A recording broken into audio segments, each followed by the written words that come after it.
For the case of this video, we're going to focus on this double coil with the shadowing single coil next to it.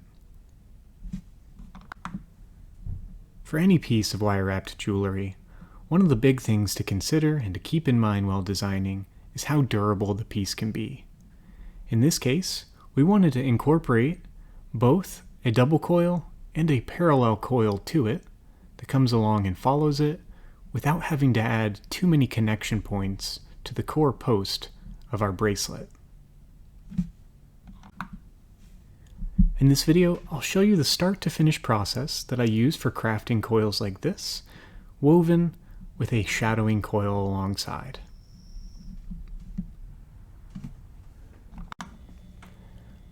Our first wires for this project are 6 inches of 20 gauge half round, 3 feet of 30 gauge round, and 6 inches of 21 gauge square.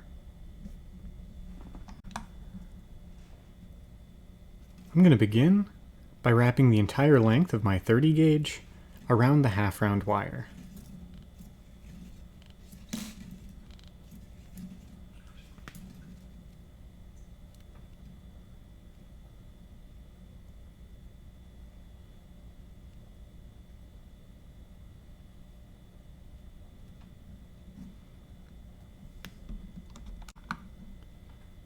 Once I have the wire started, I've put a 90-degree kink into my half round that I can use as a lever to speed up the process of coiling this 30 gauge round.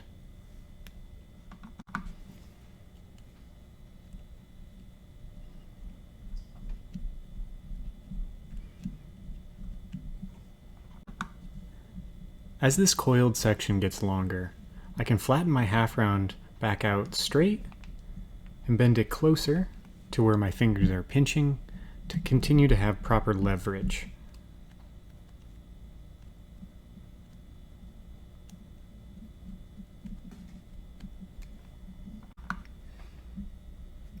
I went ahead and coiled all of our 30 gauge around our half round wire.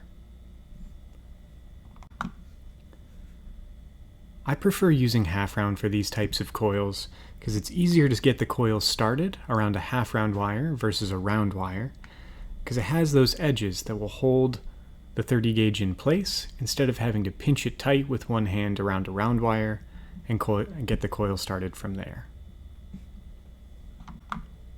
Additionally, using this half round, I have a nice slimly profiled coil that I can use for different textures in my pieces. Let's go ahead and move on to our next step. I'm going to take our 30 gauge coiled half round and wrap the entire length around our 21 gauge square.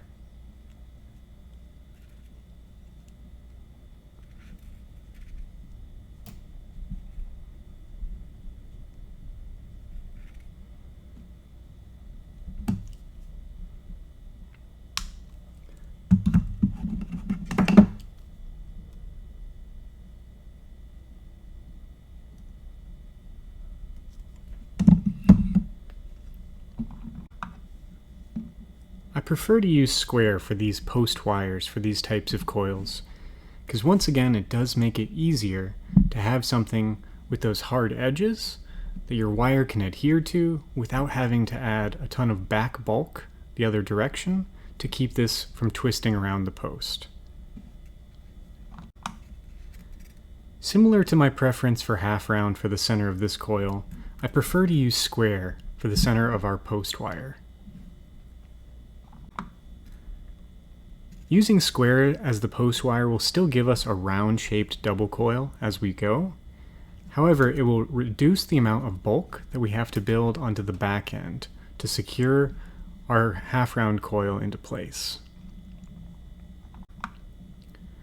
With only 2 or 3 coils around at the base, this wire is already secured and ready to wrap around moving forward.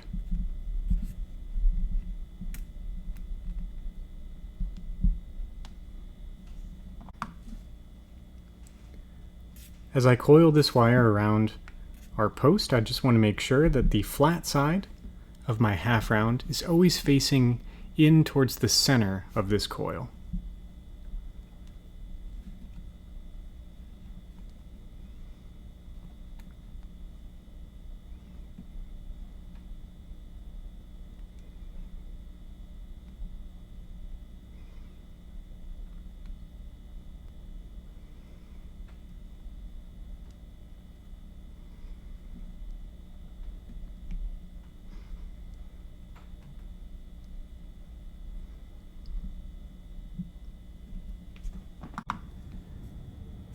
With the entire coiled length of my half round around the core of our wire, I'm going to go ahead and pass around 3 more times with just the blank half round before cutting it short and flattening it to the post.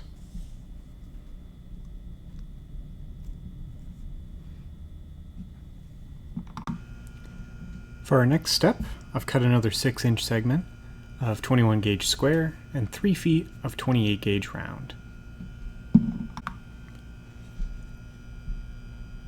I'm going to begin by connecting my 28 gauge to my section of square.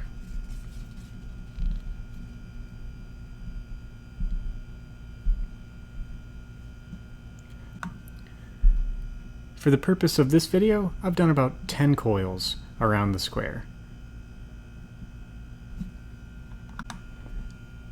Taking our double coiled section, I'm going to slide these two until my 28 gauge is even with the bottom of my first 30 gauge round coil.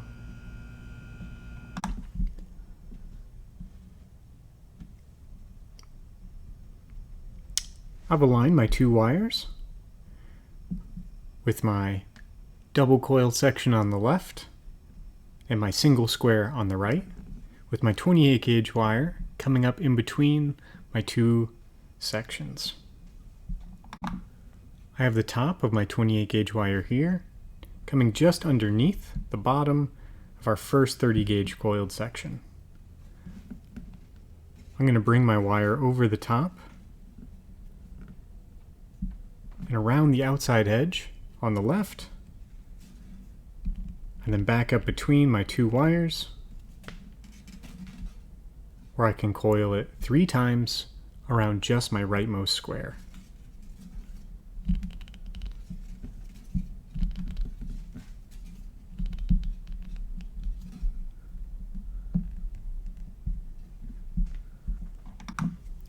From here, what I'm looking for is that this 28 gauge wire should sit nice and neat into the gap of our 30 gauge coil.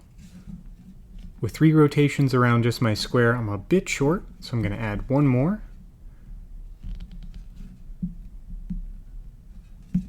Before coming back over the top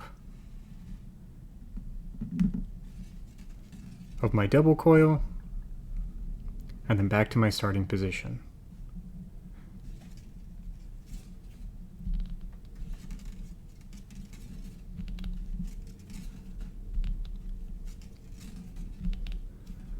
I added 4 coils around the right.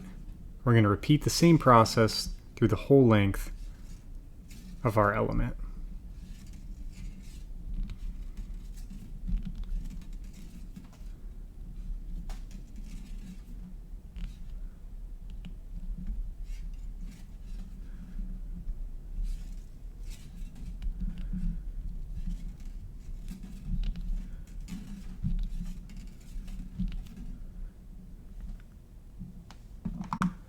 I went ahead and repeated the same pattern through the entire length of my double coil on the left.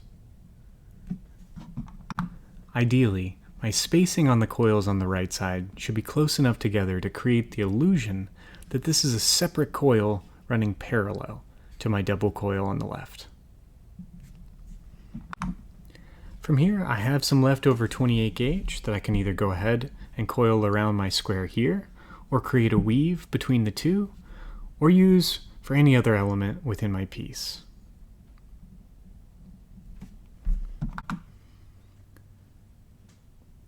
And here we have our finished element.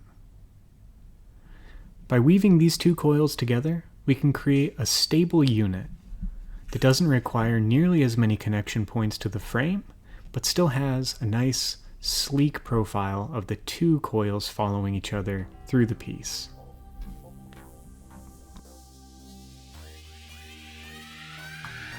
A special thank you goes out to all the names on your screen for supporting this channel through Patreon. What I'm doing would not be possible without your support. If you're interested in helping support the channel, follow the link in the description below this video. If you found this video helpful, leave me a like on the video. It helps me a lot with the visibility of my videos in YouTube's algorithms. To be the first to know when I upload new content, go ahead and subscribe to my channel and hit the bell to be notified when new videos are available. Thank you for watching, and happy wrapping.